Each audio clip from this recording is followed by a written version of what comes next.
Okay, happy Saturday racing, bayang karerista. Shoutout lang tayo saglit. Happy racing kay Boss Boying Balmes. At shoutout na rin kay Boss Marshall Abbas. At happy racing also kay Consi Darwin Awisia at Consi Ninong Rodlock Samana. Pagbate galing kay Boss JR Kabansag. Okay, so Saturday racing tayo. At 7 karera tayo, no? At start time natin medyo late ng konti, 3:30 ng hapon dahil na nga rin sa sobrang init ng panahon, no? So medyo late na yung start ng mga karera nga natin for Saturday afternoon races. Okay, so simulan na natin yung mga giya natin para sa araw ng Sabado, March 8. Okay, race 1 tayo. Start ng winner take all, 3-year-old and above maiden race. Distansya 1,400 meters. Okay, first choice na rin natin dito yung kalahok numero 1 na si Transform. JR De Ocampo yung re-renta dyan at isang deremating kabayo. Wag lang masyadong maiwan, no? Tingin ko malaki panalo nyan at siya nga yung first choice natin. Second choice, kalahok numero 6 na rin na si Mastery. Pati Dilema naman yung re-renta dyan from the Avalos stable. At silang dalawa nga yung may pinaka best time dito sa mga kabayong tatakbo dito, no, sa race number 1. So sila na rin yung choices natin. First choice nga numero 1 Transform at second choice numero 6 Mastery. Okay, race number 2 tayo. Start ng pick 6. Class 4, 16 to 21 bracket. Distansya 1,400 meters. Okay, first choice natin dito. Tingin ko medyo lamang to, no? At pwede nang ang paningger. Sobrang baba ng laban. Kalahok numero 1 High Society. Gagabayan niya ni Alison Pabilik. At regular rider naman niya to. So tingin ko walang magiging problema sa hinete. At siya nga yung first choice natin. Medyo nalalamangan ako rito. Second choice natin, medyo dehado, kalahok numero 7, Stand in Faith. JR De Ocampo yung re-renta dyan. Isang deremating kabayo at gamay ng hinete, medyo maganda yung post position. So baka makaremati si kabayo. Okay, so sa race number 2, first choice nga numero 1, High Society. Tingin ko medyo lamang yan. Second choice numero 7, Stand in Faith. Okay, race 3 tayo. Start ng pick 5. 3-year-old group 6, no? At distansya natin 1,400 meters. Okay, anybody's race to, no? At mga 3-year-old na mga may future sa karera. At anybody's race nga lahat to. May panalo. First choice natin kalahok numero 7 Sabel. Elvin Abrea yung re-renta dyan kasama sa unahan to. At pag nauna, tingin ko malaki panalo, no? Medyo matapang si kabayo lumaban pag nasa una. Second choice natin yung kalahok numero 4 na si Babin Hablat. O'Neal Cortez naman yung sasakay dyan.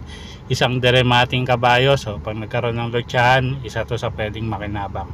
Okay, so sa race 3, first choice numero 7 Sabel. Second choice numero 4 Babe in Hablat. Okay, race 4 tayo. Start ng pick 4. Class 5 non-placers. Distansya 1,400 meters. First choice natin numero 1 Chase the Gold. Joel Ciego yung re-renta dyan. At medyo wala akong nakikitang pwedeng magbigay ng pressure sa unahan sa kanya, no?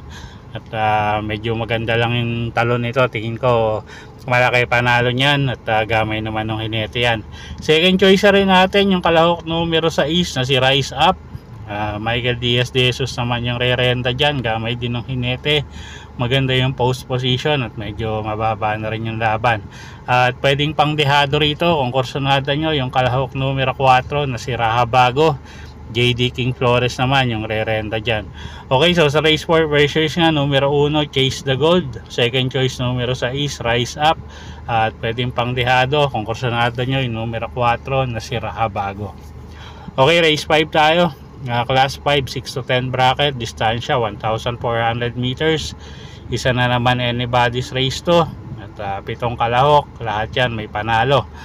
First choice natin dito, numero 6, Paramount, JB Hernandez yung re-renta dyan, gumangin laban yan.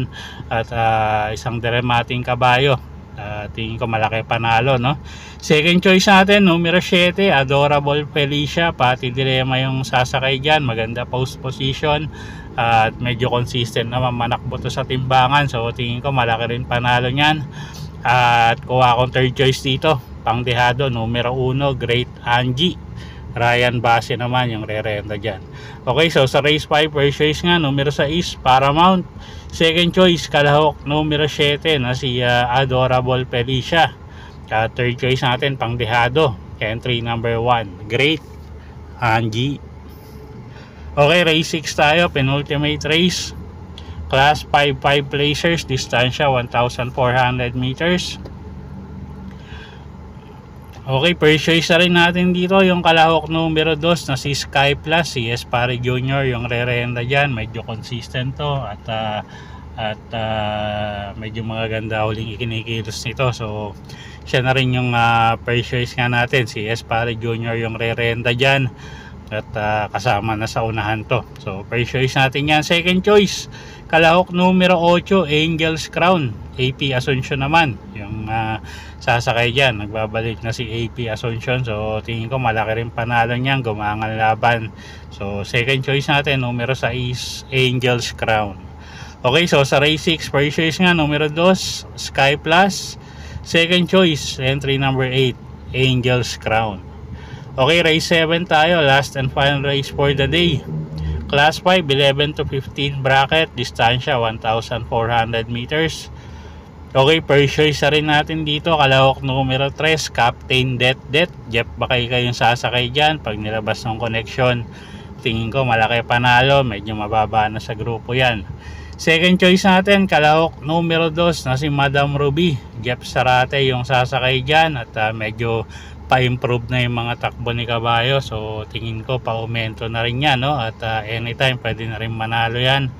At pwedeng pangsama sa mga exotic nyo yung kalahok numero 1 na si Snow White at kalahok numero 8 na si Beautiful Day. Okay, so sa race 7, first choice nga natin, kalahok numero 3, Captain Det. Second choice, entry number 2, Madam Ruby. At pwedeng pangsama pangdehado sa mga exotic bettings nyo yung kalahok numero 1 na si Snow White at kalahok numero 8 na si Beautiful Day. Okay, so yun po yung mga giya natin para sa araw ng Sabado, March 8, 2025. Sana po yung makatulong sa pagbili nyo ng mga tatayaang kabayo. Inulit ko po, kayo pa rin po masusunod kung saan nyo itataya yung pinagpaguran yung pera. Good luck po at happy Saturday racing, bayang karerista.